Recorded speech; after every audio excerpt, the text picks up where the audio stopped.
عباسی خبر شامل کرتے ہیں star Pakistan news T V کے رپورٹر وقار چوہان کی۔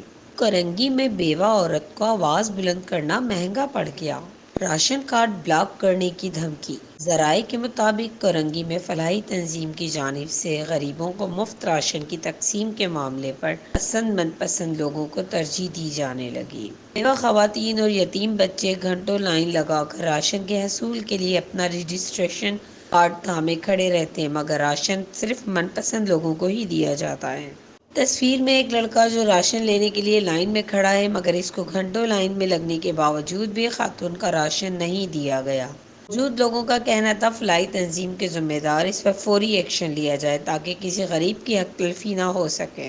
نادل Abbasi report, Waqar Chohan, star Pakistan news TV, Karachi. وہ لڑکا ہے جو مجھ سے برابر بحث کر رہا ہے اور راشن نہیں دے رہا، یہاں تک کہ یہ بحث یہ کر رہا ہے کہ میں اپنا بچہ کیوں لے کر آئی ہوں جبکہ اس کا لسٹ میں نام ہے اور یہ راشن کا حقدار ہے، اپنا راشن یہ خود لینے آیا ہے۔ تو یہ کون سا قانون یہ پڑھا رہے ہیں عوام کو بھی اور ان کو بھی؟